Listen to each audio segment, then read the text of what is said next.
അസ്സലാമു അലൈക്കും വറഹ്മത്തുള്ളാഹി. ബിസ്മില്ലാഹിർ റഹ്മാനിർ റഹീം. അൽഹംദുലില്ലാഹി റബ്ബിൽ ആലമീൻ. സ്വലാത്തു വസ്സലാമു അലാ റസൂലിഹിൽ അമീൻ വഅലാ ആലിഹി വസ്ഹബിഹി അജ്മഈൻ. അമ്മാ ബഅദ്. 1950 ജനുവരി 26-നാണ് ഇന്ത്യ ഒരു റിപ്പബ്ലിക്കായി ഔദ്യോഗികമായി വിളംബരം ചെയ്യപ്പെട്ടത്. ഇന്ത്യൻ ഭരണഘടന പ്രാബല്യത്തിൽ വന്നതായി പ്രഖ്യാപിക്കപ്പെട്ടതും അന്നാണ്.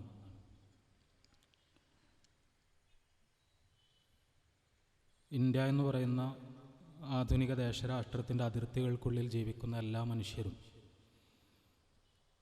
അവരുടെ മതം, ഭാഷ, ലിംഗം തുടങ്ങിയ വ്യത്യാസങ്ങൾക്ക് അതീതമായി ഒരുപോലെ ഇന്ത്യൻ പൗരന്മാരും ഇന്ത്യയുടെ അവകാശികളുമാണ് എന്ന തത്വമാണ് ഇന്ത്യൻ ഭരണഘടനയുടെ സത്ത. ആ അർത്ഥത്തിൽ അത് ആധുനിക മനുഷ്യ ചരിത്രത്തിലെ തന്നെ വലിയൊരു വിപ്ലവമായിരുന്നു.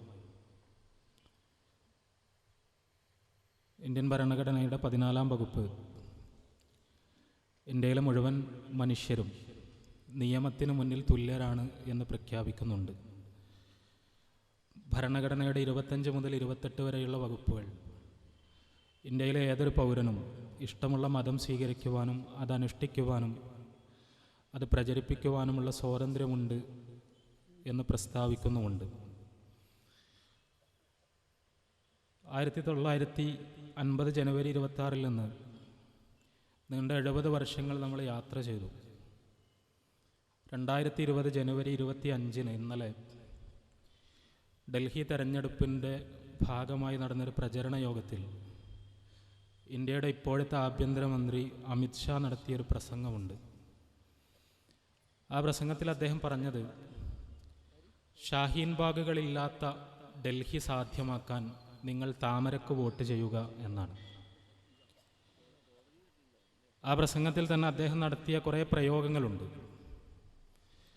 അതിലൊരു പ്രയോഗം അദ്ദേഹം പറഞ്ഞത് അനധികൃത കോളനികളില്ലാത്ത ഒരു ഡൽഹി, അത് ഇന്ത്യക്കാരുടെ മുഴുവൻ സ്വപ്നമാണ്, ഡൽഹിക്കാരുടെ സ്വപ്നമാണ്. ഡൽഹിയിൽ നിന്ന് അനധികൃത കോളനികൾ തുടച്ചു നീക്കപ്പെടും എന്നുറപ്പാകാൻ നിങ്ങൾ താമരക്ക് വോട്ട് ചെയ്യുക. ഷാഹീൻ ബാഗുകളില്ലാത്ത ഡൽഹി ഉറപ്പുവരുത്താൻ നിങ്ങൾ BJPക്ക് വോട്ട് ചെയ്യുക.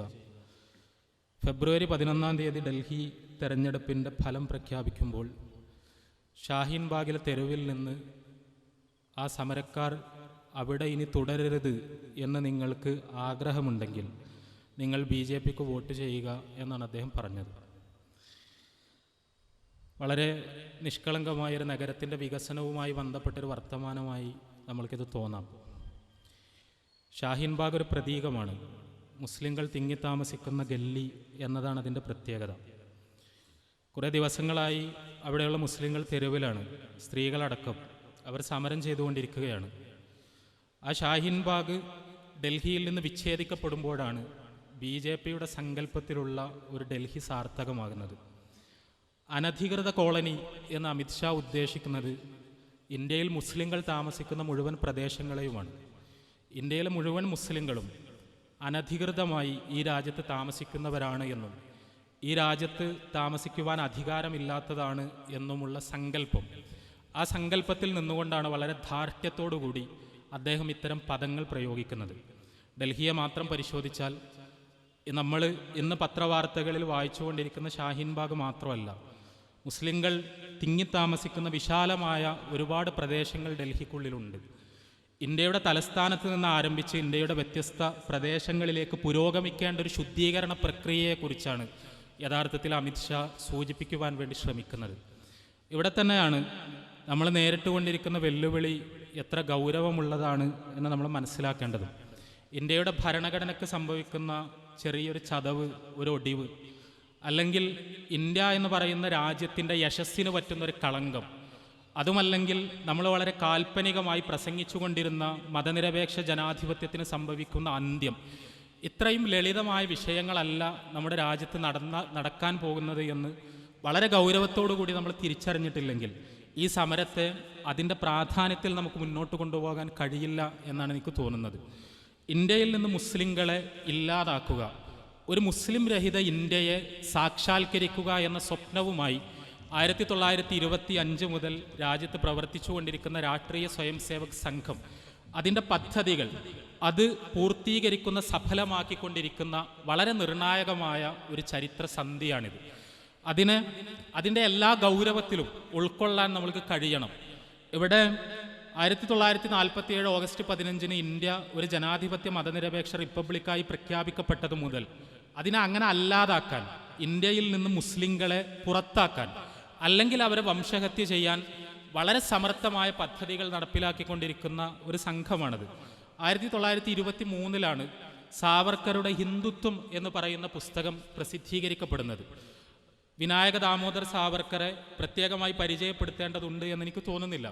ഞാൻ ഇങ്ങനെ പറയാൻ കാരണം, ഇതിനെ കേവലം ഒരു നിയമമായി നമ്മൾ കാണരുത്.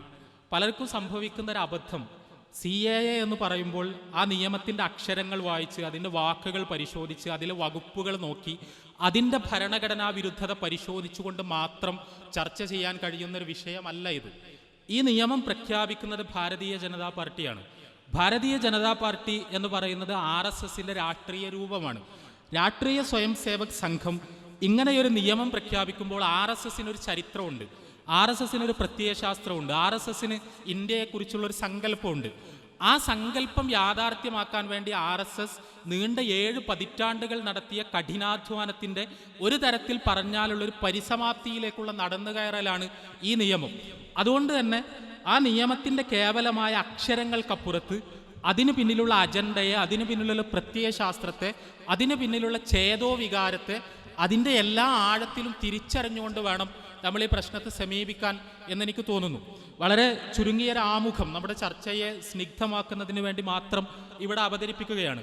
1923 വിനായക ദാമോദർ സാവർക്കർ ഹിന്ദുത്വ എന്ന് പറയുന്ന പുസ്തകം എഴുതുന്നു.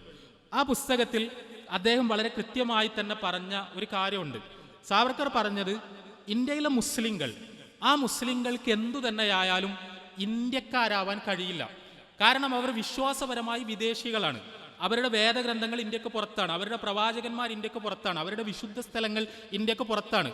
അതുകൊണ്ട് തന്നെ സാംസ്കാരികമായി അവർ വിദേശികളാണ്. അവർ ജനിച്ചത് ഇവിടെയാകാം, അവർ ജീവിക്കുന്നത് ഇവിടെയാകാം, പക്ഷേ അവരുടെ ഹൃദയം കെട്ടപ്പെട്ടിരിക്കുന്നത് വിദേശത്തുള്ള മക്കയെപ്പോലുള്ള മദീനയെപ്പോലുള്ള പ്രദേശങ്ങളുമായിട്ടാണ്. അതേസമയം ഇന്ത്യയിലെ ഹിന്ദുക്കളാണെങ്കിലും ഇന്ത്യയിലെ ബൗദ്ധരാണെങ്കിലും ഇന്ത്യയിലെ ജൈനരാണെങ്കിലും ഇന്ത്യയിലെ സിഖുകാരാണെങ്കിലും എല്ലാം അവരുടെ വിശ്വാസങ്ങളും അവരുടെ പൈതൃകവും അവരുടെ ആചാരങ്ങളും അവരുടെ പുണ്യഭൂമികളും ഒക്കെ ഇന്ത്യയിൽ തന്നെയാണ്. അതുകൊണ്ട് ഇന്ത്യയിലെ മുസ്ലിങ്ങൾക്ക് ദേശസ്നേഹികളാവുക എന്ന് പറയുന്നത് അസാധ്യമാണ്, അതവർക്ക് ചെയ്യാൻ കഴിയാത്തൊരു കാര്യമാണ്. അതുകൊണ്ട് തന്നെ ഇന്ത്യ ഒരു ദേശരാഷ്ട്രമായി പ്രഖ്യാപിക്കപ്പെടുമ്പോൾ അവിടെ പൗരത്വത്തിന് അർഹതയുണ്ടാകേണ്ടത് ഹിന്ദുക്കൾക്ക് മാത്രമാണ് എന്ന് പച്ചയായി എഴുതി വെച്ച ഒരാളാണ് സാവർക്കർ. വളരെ സൈദ്ധാന്തികമായി അത് സ്ഥാപിക്കാൻ ശ്രമിച്ചിട്ടുള്ള ഒരാളാണ് അദ്ദേഹം. അയാളുടെ പടം ഇന്ന് ഇന്ത്യയുടെ പാർലമെന്റിലുണ്ട്. നമ്മൾ എവിടെ നിന്നാണ് സംസാരിക്കുന്നത് എന്ന് നമ്മൾ മറക്കാതിരിക്കാൻ വേണ്ടിയാണ് ഞാനത് പറയുന്നത്. ഇന്ത്യയുടെ പാർലമെന്റിൽ ജനാധിപത്യത്തിൻ്റെയും മതനിരപേക്ഷതയുടെയും സ്ഥിരാകേന്ദ്രമായി നമ്മൾ അവതരിപ്പിക്കുന്ന ഇന്ത്യയുടെ പാർലമെന്റിൽ ഇന്ത്യൻ മുസ്ലിങ്ങൾക്ക് ഇന്ത്യക്കാരാവാൻ കഴിയില്ല.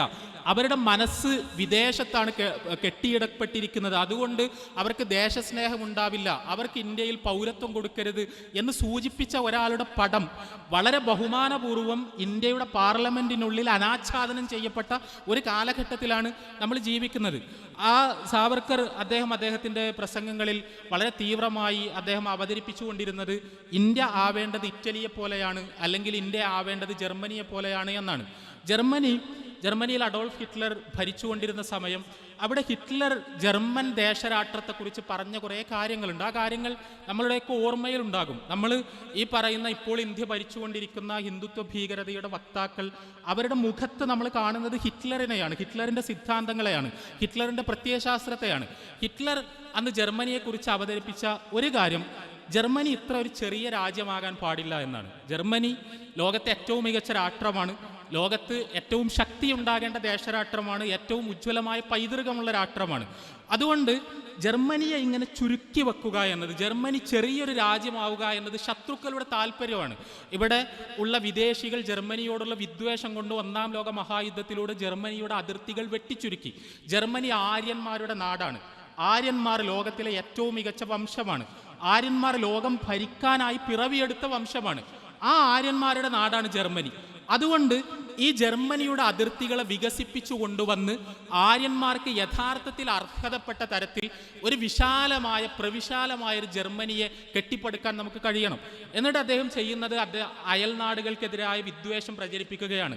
അദ്ദേഹത്തിൻ്റെ ജർമ്മനിക്ക് ചുറ്റുമുണ്ടായിരുന്ന രാജ്യങ്ങളെ ശത്രു രാജ്യങ്ങളായി കണക്കാക്കുകയും അവയ്ക്കെതിരിൽ പൗരന്മാർക്കിടയിൽ വിദ്വേഷം കുത്തിവെക്കുകയും ആ നാടുകൾ കൂടി കീഴടക്കിക്കൊണ്ടുള്ള ഒരു ജർമ്മൻ സാമ്രാജ്യത്തെക്കുറിച്ചുള്ള സ്വപ്നങ്ങൾ പങ്കുവെക്കുകയും ഒക്കെയാണ് അഡോൾഫ് ഹിറ്റ്ലർ അദ്ദേഹത്തിൻ്റെ പ്രസംഗങ്ങളിൽ ചെയ്യുന്നത്. നമ്മൾ ഇന്ത്യയിലേക്ക് വരിക. എന്താണ് യഥാർത്ഥത്തിൽ ഇവിടെ RSS സംസാരിച്ചുകൊണ്ടിരിക്കുന്നത്?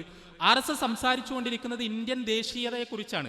ആ ദേശീയത എന്ന് പറയുന്നത് അങ്ങേയറ്റം പൗരുഷമുള്ള, നീണ്ട പല്ലുകളുള്ള, കയ്യിൽ ചോരയുള്ള, ലോകം മുഴുവൻ വെട്ടിപ്പിടിക്കാൻ ഒരുങ്ങുന്ന ഒരു ദേശീയതയാണ്.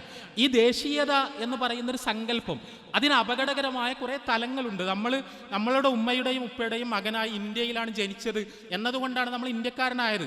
മറ്റൊരാൾ പാകിസ്ഥാനിൽ ജനിച്ചത് അയാളുടെ തീരുമാനപ്രകാരമല്ല, മറ്റൊരാൾ അമേരിക്കക്കാരനായത് അയാളുടെ തീരുമാനപ്രകാരമല്ല. നമ്മൾക്ക് തെരഞ്ഞെടുപ്പിന് യാതൊരു സ്വാതന്ത്ര്യവും ഇല്ലാത്ത, യാതൊരു അധികാരവും ഇല്ലാത്ത, ദൈവനിശ്ചയപ്രകാരം സംഭവിക്കുന്ന ഒരു കാര്യമാണ് ജനനം.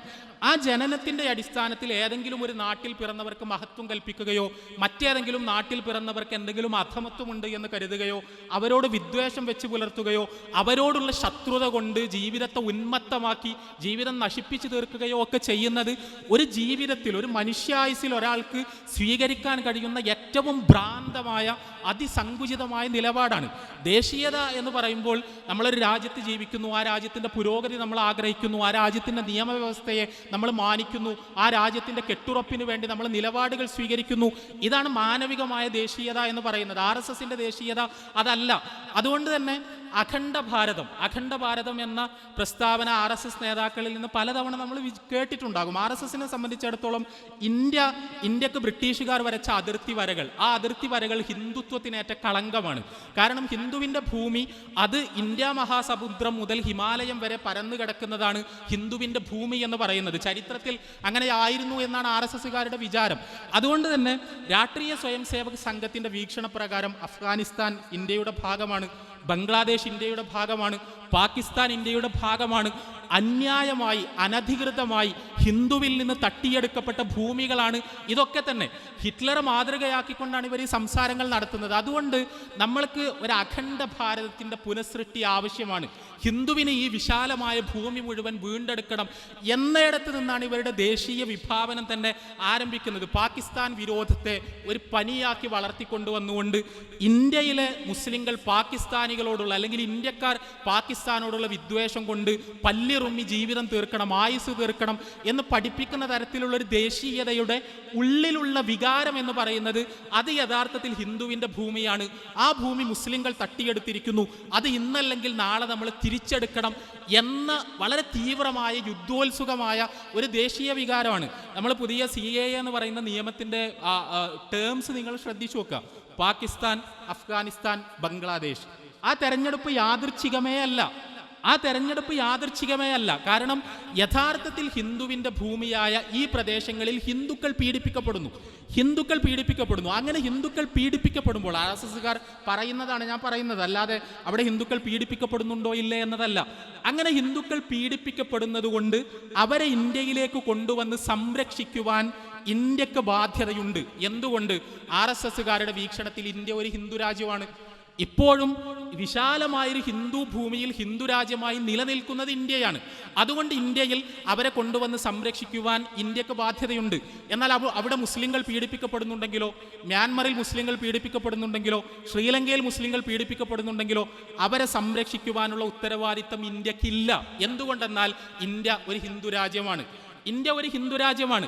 ഈ ഒരു നിയമ ഭേദഗതിയുടെ പോലും ഉള്ളിലുള്ള ഒരു ഭൂമിശാസ്ത്രപരമായ വിഭാവനത്തെക്കുറിച്ചാണ് ഞാൻ സംസാരിക്കുന്നത്. ഗോൾവാൾക്കർ അദ്ദേഹത്തിൻ്റെ പുസ്തകത്തിൽ, അദ്ദേഹത്തിൻ്റെ we or our nationhood defined എന്ന് പറയുന്ന പുസ്തകത്തിൽ വളരെ കൃത്യമായി തന്നെ അദ്ദേഹം പറഞ്ഞിട്ടുള്ളൊരു കാര്യം, ജർമ്മനിയിൽ ഹിറ്റ്ലർ ജൂതന്മാരെ എന്താണോ ചെയ്തത് അതാണ് ഇന്ത്യൻ സ്റ്റേറ്റ് ഇന്ത്യയിലെ മുസ്ലിങ്ങളോട് ചെയ്യേണ്ടത് എന്നാണ്. ജർമ്മനി ദേശാഭിമാനത്തിൻ്റെ ഉത്തുംഗത കൊണ്ട് ലോകത്തെ ഞെട്ടിച്ചു കളഞ്ഞിരിക്കുന്നു. ജർമ്മനിയിൽ ജർമ്മൻ ദേശീയതയിൽ ഒരിക്കലും ലയിച്ചു ചേരാൻ കഴിയാത്തൊരു വിഭാഗമായിട്ടാണ് യഹൂദന്മാരെ ഹിറ്റ്ലർ പരിചയപ്പെടുത്തിയത്. ഹിറ്റ്ലർ അദ്ദേഹത്തിൻ്റെ പ്രഭാഷണങ്ങളിൽ പറഞ്ഞത് യഹൂദന്മാരുടെ വിശ്വാസങ്ങൾ അത് ഫിലസ്തീനുമായി ബന്ധപ്പെട്ട് കിടക്കുന്നതാണ്. അവരുടെ പ്രവാചകന്മാർ ജർമ്മനിയിലേക്ക് കടന്നു വന്നതല്ല. അവരുടെ വേദഗ്രന്ഥങ്ങൾ അത് ആര്യൻ ഭാഷകളിൽ അവതരിപ്പിക്കപ്പെട്ടതല്ല. അവർ ഒരു സെമിറ്റിക് വംശമാണ്. അവർക്ക് സാഹോദര്യമുള്ളത് മറ്റു രാജ്യങ്ങളിൽ ജീവിക്കുന്ന യഹൂദന്മാരുമായിട്ടാണ്.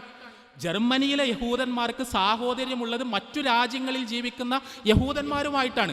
അതുകൊണ്ട് തന്നെ ജർമ്മൻ ദേശീയതയിൽ ലയിച്ചു ചേരാൻ ഒരിക്കലും യഹൂദന്മാർക്ക് കഴിയില്ല. അതുകൊണ്ട് ആ യഹൂദന്മാരെ ഇവിടെ നിന്ന് ഇല്ലാതാക്കിയാൽ മാത്രമേ ജർമ്മനിയുടെ ദേശീയത പൂർണ്ണമാവുകയുള്ളൂ എന്നായിരുന്നു ഹിറ്റ്ലറിൻ്റെ വാദം. അത് തന്നെയാണ് ഗോൾവാൾക്കറിൻ്റെ വാദം. അദ്ദേഹവും പറഞ്ഞത് അത് തന്നെയാണ്. നേരത്തെ സാവർക്കർ പറഞ്ഞതിൻ്റെ തുടർച്ചയായി ഇന്ത്യൻ മുസ്ലിമിൻ്റെ വിശ്വാസങ്ങൾ, ഇന്ത്യൻ മുസ്ലിമിൻ്റെ പുണ്യസങ്കല്പങ്ങൾ ഇതൊന്നും ഇന്ത്യയുമായി ബന്ധപ്പെട്ടതല്ല, അതൊക്കെ പുറമെയാണ്. അതുകൊണ്ട് തന്നെ അവൻ ഇന്ത്യക്കാരനാകാൻ കഴിയില്ല. അവൻ്റെ സാഹോദര്യം മറ്റു രാജ്യത്തെ മുസ്ലിങ്ങളുമായിട്ടാണ്. അവൻ്റെ സാഹോദര്യം മറ്റു രാജ്യത്തെ മുസ്ലിങ്ങളുമായിട്ടാണ്. ഉമ്മത്ത് എന്നൊരു സങ്കല്പം അവനുണ്ട്. ആ ഉമ്മത്ത് എന്ന സങ്കല്പം ദേശീയതക്കൊരിക്കലും വഴങ്ങാത്ത സങ്കല്പമാണ്. അത് അതിർത്തി വരകളെ മുറിച്ചു കടക്കുന്നൊരു സങ്കല്പമാണ്. അതുകൊണ്ട് തന്നെ ഇന്ത്യ എന്നൊരു വികാരം അവരിൽ വളർത്താൻ നമുക്കൊരിക്കലും കഴിയില്ല. അതുകൊണ്ട് ജർമ്മനിയിൽ എന്താണോ ഹിറ്റ്ലർ ജൂതന്മാരോട് ചെയ്തത് അതുതന്നെയാണ് ഇന്ത്യയിലെ ഭരണകൂടം ഇന്ത്യയിലെ മുസ്ലിങ്ങളോട് ചെയ്യേണ്ടത് എന്ന് ഗോൾവാൾക്കർ എഴുതുന്നത് ലോകം ജർമ്മനിയിൽ നിന്നുള്ള വാർത്തകൾ കേട്ട് വിറങ്ങലിച്ച് നിൽക്കുന്ന സമയത്താണ്, സ്തബ്ധമായി നിൽക്കുന്ന സമയത്താണ്. അദ്ദേഹം പോളണ്ടിലെ ഓഷ്വിറ്റ്സിൽ സ്ഥാപിച്ച വലിയ കോൺസെൻട്രേഷൻ ക്യാമ്പുകളിൽ, എക്സ്റ്റർമിനേഷൻ ക്യാമ്പുകളിൽ, ലോകത്തിൻ്റെ യൂറോപ്പിൻ്റെ വ്യത്യസ്ത ഭാഗങ്ങളിൽ നിന്ന് ജർമ്മനിയിലെ തീവണ്ടികളിൽ ജൂതന്മാരെ പോളണ്ടിലേക്ക് കൊണ്ടുവന്ന് എക്സ്റ്റർമിനേഷൻ ക്യാമ്പുകളിൽ അവരെ കൂട്ടവംശഹത്യക്ക് വിധേയമാക്കിക്കൊണ്ടിരിക്കുന്ന സമയത്താണ് ഗോൾവാൾക്കർ ഇന്ത്യയിൽ ഇതേ മാതൃക പരീക്ഷിക്കുവാൻ ആവശ്യപ്പെട്ടുകൊണ്ട് അദ്ദേഹത്തിൻ്റെ പുസ്തകം എഴുതുന്നത് എന്നാണ് നമ്മൾ വളരെ ഗൗരവത്തോടു കൂടി തിരിച്ചറിയേണ്ട കാര്യം. അവിടെ ഹിറ്റ്ലർ ചെയ്ത കാര്യം ഇന്ത്യയിലെ മുസ്ലിങ്ങളോട് ചെയ്യണം എന്നത് ഗോൾവാൾക്കറിൻ്റെ തിയറി ആയിരുന്നു. അദ്ദേഹം 1947 ഓഗസ്റ്റ് 15 ഇന്ത്യ സ്വതന്ത്രമായത് മുതൽ ഗോൾവാൾക്കറും അദ്ദേഹത്തിൻ്റെ കൂടെ ഉണ്ടായിരുന്ന ആളുകളും ഹിന്ദു മഹാസഭയുടെ നേതാക്കളും ഒക്കെ ഇന്ത്യയിൽ കാര്യമായി പ്രസംഗിച്ചു കൊണ്ടിരുന്ന വിഷയം ഇന്ത്യ വിഭജിക്കപ്പെട്ടിരിക്കുന്നു, അഖണ്ഡ ഭാരതം ഇല്ലാതായിരിക്കുന്നു. ഈ നാടിനെ ഛിന്ന ഭിന്നമാക്കിയത് മുസ്ലിങ്ങളാണ്. ഈ നാടിൻ്റെ ഒരു ഭാഗം തട്ടിയെടുത്തത് മുസ്ലിങ്ങളാണ്. നിങ്ങൾ പാകിസ്ഥാൻ രൂപീകരിക്കപ്പെട്ടതോടുകൂടി ഇന്ത്യൻ മുസ്ലിങ്ങൾ അച്ചടക്കമുള്ളവരായി എന്ന് ധരിക്കേണ്ടതില്ല. ഗോൾവാൾക്കർ അദ്ദേഹത്തിൻ്റെ ബഞ്ച് ഓഫ് തോട്ട്സ് എന്ന് പറയുന്ന വിചാരധാര എന്ന് പറയുന്ന പുസ്തകത്തിൽ 1960കളിൽ എഴുതുന്നതാണ്. ഇന്ത്യയിലെ മുസ്ലിങ്ങൾ പാകിസ്ഥാൻ കിട്ടിയതോടുകൂടി അച്ചടക്കമുള്ളവരായി എന്ന് നിങ്ങൾ വിചാരിക്കേണ്ടതില്ല. ഇന്ത്യയിൽ അവശേഷിക്കുന്ന മുസ്ലിങ്ങൾ അവർ മനസ്സുകൊണ്ട് പാകിസ്ഥാനികളാണ്. അവർ പാകിസ്ഥാൻ്റെ ഏജന്റുമാരാണ്. ഇന്ത്യയിലെ എല്ലാ മനുഷ്യരും ഇന്ത്യയിലെ പൗരന്മാരാണ് എന്ന് നിങ്ങൾ തെറ്റിദ്ധരിക്കരുത്. ഇന്ത്യയിലെ മുഴുവൻ മനുഷ്യരും ഇന്ത്യയെ സ്നേഹിക്കുന്നു എന്ന് നിങ്ങൾ തെറ്റിദ്ധരിക്കരുത്. ഇന്ത്യയിലെ ഹിന്ദുക്കൾ അവർ ഇന്ത്യക്കാരാണ്. എന്നാൽ ഇന്ത്യയിലെ മുസ്ലിങ്ങളോ അവർ മനസ്സുകൊണ്ട് പാകിസ്ഥാനികളാണ്. അവർ ജീവിക്കുന്ന കോളനികൾ, അവർ തിങ്ങിത്താമസിക്കുന്ന പ്രദേശങ്ങൾ അത് ഇന്ത്യക്കുള്ളിലെ മിനി പാകിസ്ഥാനുകളാണ്. പ്രത്യേകിച്ചും പാകിസ്ഥാനുമായി അതിർത്തി പങ്കിടുന്ന പ്രദേശങ്ങളിൽ ഇത്തരം മിനി പാകിസ്ഥാനുകൾക്ക് അപകട സ്വഭാവം കൂടുതലാണ്. അതുകൊണ്ട് തന്നെ ഇന്ത്യയിലെ ഭരണകൂടം വളരെ ക്രൂരമായി മുസ്ലിങ്ങൾ തിങ്ങി താമസിക്കുന്ന ഈ പ്രദേശങ്ങളെ കൈകാര്യം ചെയ്ത് തുടച്ചു നീക്കി ഇന്ത്യയെ ഈ മിനി പാകിസ്ഥാനുകളിൽ നിന്ന് ശുദ്ധീകരിച്ചിട്ടില്ലെങ്കിൽ ഇന്ത്യക്ക് മുന്നോട്ട് പോകാൻ കഴിയില്ല എന്ന സിദ്ധാന്തമാണ് ഗോൾവാൾക്കർ അവതരിപ്പിക്കുന്നത്. എന്തുകൊണ്ട് ആസാമിൽ NRC ഉണ്ടാകുന്നു എന്ന ചോദ്യത്തിൻ്റെ ഉത്തരം ഗോൾവാൾക്കറുടെ പുസ്തകം വായിച്ചാൽ നമുക്ക് മനസ്സിലാകും.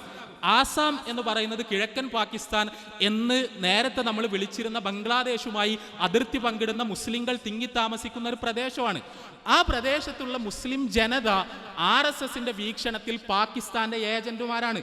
അവർ ബംഗ്ലാദേശിൽ നിന്ന് കുടിയേറിയവർ എന്നതല്ല അതിൻ്റെ കാരണം. നമ്മളെ പല ആളുകൾക്കുള്ള തെറ്റിദ്ധാരണ ആസാമിൽ പൗരത്വം കിട്ടാത്തത് അയൽനാടുകളിൽ നിന്ന് കുടിയേറിയ മുസ്ലിങ്ങൾക്കാണ് എന്നാണ്. അല്ല, ആ നാട്ടിൽ ജീവിച്ച പതിറ്റാണ്ടുകളായി തലമുറകളായി അവിടെ തന്നെ ജീവിച്ച ഇന്ത്യക്കാരായ ആസാം സംസ്ഥാനത്തെ മുസ്ലിങ്ങൾ, ആ മുസ്ലിങ്ങൾക്കാണ് പൗരത്വം നിഷേധിക്കപ്പെടുന്നത്. അവരാണ് നാഷണൽ രജിസ്റ്ററിൽ നിന്ന്, പൗരത്വ പട്ടികയിൽ നിന്ന് അവർ പുറത്താകുന്നത്.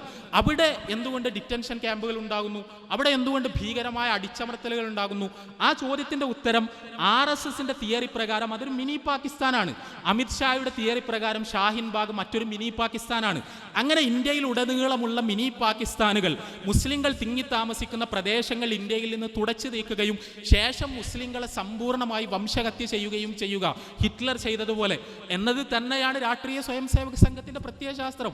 അത് നമ്മൾ പാകിസ്ഥാനിൽ മുസ്ലിങ്ങൾ പീഡിപ്പിക്കപ്പെടുന്നുണ്ടെങ്കിൽ, ബംഗ്ലാദേശിൽ മുസ്ലിങ്ങൾ പീഡിപ്പിക്കപ്പെടുന്നുണ്ടെങ്കിൽ, അഫ്ഗാനിസ്ഥാനിൽ മുസ്ലിങ്ങൾ പീഡിപ്പിക്കപ്പെടുന്നുണ്ടെങ്കിൽ, അല്ലെങ്കിൽ ഏതെങ്കിലും അയൽ രാജ്യത്ത് മുസ്ലിങ്ങൾ പീഡിപ്പിക്കപ്പെടുന്നുണ്ടെങ്കിൽ അവർക്ക് എന്തുകൊണ്ട് പൗരത്വം നൽകുന്നില്ല എന്ന ചോദ്യം RSSനോട് ചോദിക്കുന്നത് തന്നെ അസംബന്ധമാണ്. കാരണം മുസ്ലിങ്ങൾ എന്ന് പറഞ്ഞാൽ പീഡിപ്പിക്കപ്പെടാനുള്ളവരാണ്.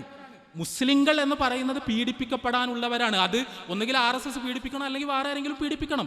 അത് മ്യാൻമറിലെ മുസ്ലിങ്ങൾക്ക് പൗരത്വം നിഷേധിക്കപ്പെട്ടാൽ പോലും അവരെ ഇന്ത്യയിൽ പൗരത്വം നൽകി സംരക്ഷിക്കേണ്ടതാണ് എന്നൊരു സങ്കല്പം RSSന് ഉണ്ടാകാനേ പോകുന്നില്ല. RSSന്റെ യഥാർത്ഥത്തിലുള്ള വീക്ഷണപ്രകാരം അവരുടെ അഖണ്ഡ ഭാരതത്തിൽ നിന്ന് പൂർണ്ണമായി മുസ്ലിങ്ങൾ നിഷ്കാസനം ചെയ്യപ്പെടേണ്ടതാണ്. അതുകൊണ്ടാണ് യുദ്ധോത്സുകത ഉണ്ടാകുന്നത്. പാകിസ്ഥാനോട് യുദ്ധം ചെയ്യണം, ബംഗ്ലാദേശിനോട് യുദ്ധം ചെയ്യണം, അതിൻ്റെ പ്രദേശങ്ങൾ കീഴടക്കണം, അതൊക്കെ ഇന്ത്യയുടെ ഭാഗമാക്കണം, ആ സ്ഥലങ്ങളെ അടക്കം മുസ്ലിങ്ങളിൽ നിന്ന് ശുദ്ധീകരിക്കണം. ഇതാണ് RSSന്റെ ശരിക്കുള്ള സ്വപ്നം. ഇന്ത്യ എന്ന് പറയുന്ന ഇന്നത്തെ നാഷൻ സ്റ്റേറ്റിൽ നിന്ന് മാത്രമല്ല, ബംഗ്ലാദേശും പാകിസ്ഥാനും പോലും മുസ്ലിങ്ങളിൽ നിന്ന് ശുദ്ധീകരിച്ച് ഇന്ത്യയിലേക്ക് ചേർക്കപ്പെടണം. അവരുടെ സങ്കല്പത്തിൽ ഇന്ത്യ ഒരു ഹിന്ദു രാജ്യമായതുകൊണ്ട്. ഇതാണ് യഥാർത്ഥത്തിൽ രാഷ്ട്രീയ സ്വയം സേവക് സംഘം പഠിപ്പിക്കുന്നത്. ആ പഠിപ്പിച്ച ഈ സങ്കല്പങ്ങൾ മനസ്സിൽ പേറുന്നവരാണ് ഇന്ന് ഇന്ത്യ ഭരിച്ചുകൊണ്ടിരിക്കുന്നത്. RSSന്റെ ആദ്യത്തെ തീരുമാനം രാഷ്ട്രീയത്തിലൊന്നും ഇടപെടേണ്ടെന്നായിരുന്നു.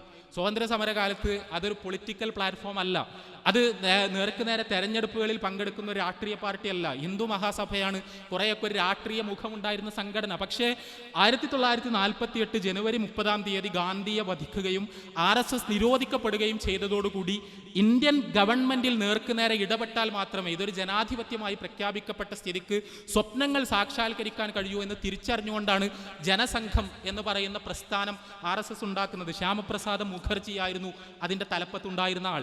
ശ്യാമപ്രസാദ് മുഖർജി, അദ്ദേഹം ജനസംഘം എന്ന് പറഞ്ഞാൽ BJPയുടെ പൂർവ്വരൂപമാണ്. അതാണ് പിന്നീട് പല പരിണാമങ്ങൾക്ക് വിധേയമായി ഭാരതീയ ജനതാ പാർട്ടിയായി മാറിയത്.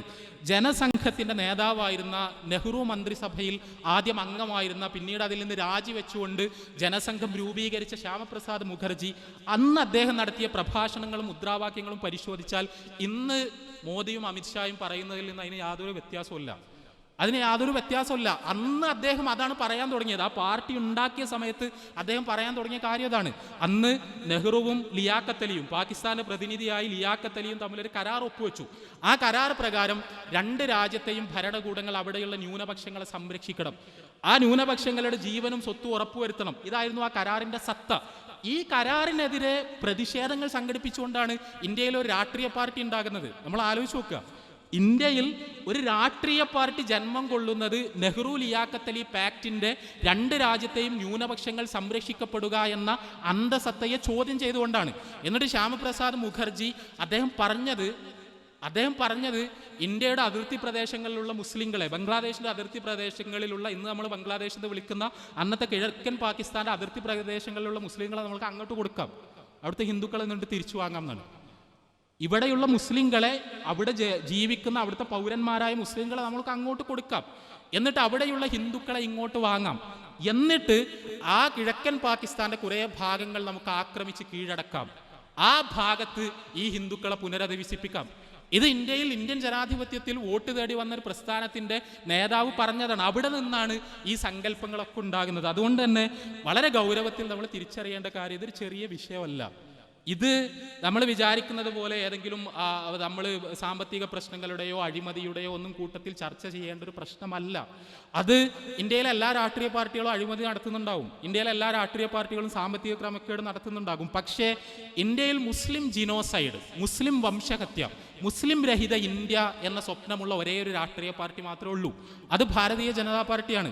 അത് രാഷ്ട്രീയ സ്വയം സേവക് സംഘത്തിൻ്റെ RSSന്റെ കൃത്യമായ നിർദ്ദേശപ്രകാരം അതിങ്ങനെ പതിറ്റാണ്ടുകളായി അതിൻ്റെ സ്വപ്നത്തിലേക്ക് പതുക്കെ കയറിപ്പോവുകയാണ്. 1990കളുടെ തുടക്കത്തിൽ രാമജന്മഭൂമി പ്രസ്ഥാനം വഴി അവരിവിടുത്തെ ഹിന്ദുക്കളെ വ്യാപകമായി വർഗീയവൽക്കരിച്ചു. അങ്ങനെ വർഗീയവൽക്കരിച്ച് പടിപടിയായി ഗുജറാത്തിൽ 2000-ഓളം മുസ്ലിങ്ങൾ വംശഹത്യ ചെയ്യപ്പെട്ട വളരെ ഭീകരമായൊരു കലാപത്തിൻ്റെ തലപ്പത്തിരുന്ന രണ്ടുപേർ, ആ രണ്ടുപേർ ഇനി ഇന്ത്യ രാജ്യത്തിൻ്റെ പ്രധാനമന്ത്രി കസേരയിലും ആഭ്യന്തരമന്ത്രി കസേരയിലും പ്രതിഷ്ഠിക്കപ്പെട്ടിരിക്കുന്നു എന്നിടത്താണ് ഈ വിഷയത്തിൻ്റെ ഗൗരവം നമ്മൾ മനസ്സിലാക്കേണ്ടത്. അതുകൊണ്ട് തന്നെ വളരെ വളരെ ശ്രദ്ധാപൂർവം ഇന്ത്യയെ വീണ്ടെടുക്കാനുള്ള അധ്വാനങ്ങൾ ഉണ്ടാകണം. നമ്മളുടെ തെരുവുകളിൽ കണ്ടുകൊണ്ടിരിക്കുന്ന ഹിന്ദു മുസ്ലിം മൈത്രിയാണ് ഒരുപക്ഷെ RSSൻ്റെ മുഴുവൻ വിദ്വേഷ പ്രചരണങ്ങൾക്കുമുള്ള ഏറ്റവും വലിയ പ്രതിരോധം. ഇന്ത്യയിൽ നിന്ന് മുസ്ലിങ്ങളെ നാട് കടത്തണമെന്നോ മുസ്ലിങ്ങളെ കൊല്ലണമെന്നോ മുസ്ലിങ്ങളില്ലാത്തൊരു ഇന്ത്യ നിർമ്മിക്കണമെന്നോ RSSൻ്റെ പനി ബാധിച്ചവർ പ്രസംഗിച്ചു കൊണ്ടിരിക്കുമ്പോൾ, അല്ലെങ്കിൽ അധികാര സ്ഥാനങ്ങളിലിരിക്കുന്നവർ ആ വംശഹത്യക്ക് നിയമഭാഷ്യം ചമക്കുമ്പോൾ, അവർ പടിപടിയായി ഇന്ത്യയെ ഒരു ഹിന്ദു രാജ്യമാക്കുക എന്ന സ്വപ്നത്തിലേക്ക് നടന്നെടുത്തുകൊണ്ടിരിക്കുമ്പോൾ, അവരോട് നോ പറയാൻ ഇന്ത്യയിൽ ആയിരക്കണക്കിന് ഹിന്ദുക്കൾ തെരുവിലുണ്ട് എന്നതാണ് ഒരുപക്ഷെ സ്വാതന്ത്ര്യ സമരകാലം നമ്മൾക്ക് വേണ്ടി അവശേഷിപ്പിച്ച ഏറ്റവും വലിയ മൂലധനം.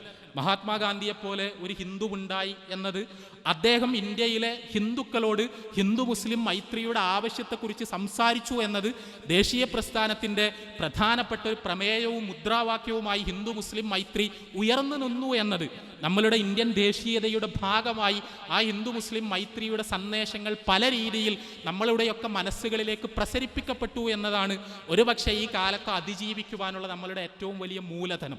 അതുകൊണ്ട് തന്നെ തെരുവുകളിൽ സമരവുമായി നിറഞ്ഞു നിൽക്കുക, ഭരണകൂടത്തിന് ഇതുമായി മുന്നോട്ട് പോകാൻ കഴിയില്ല എന്ന സന്ദേശം കൃത്യമായി നൽകുക, അവിടെ മുസ്ലിങ്ങളെ വംശഹത്യ ചെയ്യുന്നതിനോട് എതിർപ്പുള്ള മുഴുവൻ മനുഷ്യരുടെയും ഐക്യനിര തെരുവിൽ ഉണ്ടാക്കുക എന്നത് തന്നെയാണ് ഈ പ്രശ്നത്തിൻ്റെ അടിസ്ഥാനപരമായ പരിഹാരം.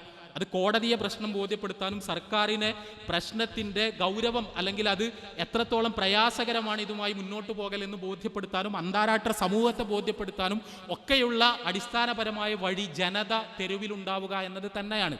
ആ ജനത എന്ന് പറയുമ്പോൾ നമ്മൾക്ക് ഒരുപാട് അഭിപ്രായ വ്യത്യാസങ്ങളുണ്ടാവും, രാഷ്ട്രീയമായ അഭിപ്രായ വ്യത്യാസങ്ങളുണ്ടാവും, മതപരമായ അഭിപ്രായ വ്യത്യാസങ്ങളുണ്ടാവും, ഇതൊക്കെ ഉണ്ടാവും.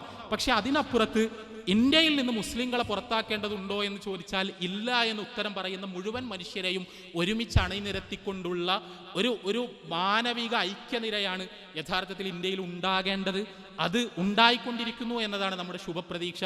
അതിനപ്പുറത്ത് തീർച്ചയായും എത്ര വലിയ ഏകഛത്രാധിപതികൾ എത്ര പഴക്കമുള്ള സ്വപ്നങ്ങളെ പൊടി തട്ടിയെടുത്തുകൊണ്ട് ഇത്തരം കാര്യങ്ങൾ ചെയ്യാൻ ശ്രമിച്ചാലും അവരുടെ എല്ലാ മുകളിൽ അള്ളാഹു ഉണ്ട് എന്നും അള്ളാഹുവിൻ്റെ തന്ത്രങ്ങളുണ്ട് എന്നുമുള്ള ബോധവും ബോധ്യവുമാണ് നമ്മുടെ ആത്മവിശ്വാസം. ആ അർത്ഥത്തിൽ ഈ വിഷയത്തെ സമീപിക്കണം എന്ന് മാത്രം സൂചിപ്പിച്ചുകൊണ്ട് നിങ്ങളുടെ ചോദ്യങ്ങൾക്ക് വേണ്ടി അവസാനിപ്പിക്കുന്നു. അസ്സലാമു അലൈക്കും വറഹ്മത്തുള്ളാഹി.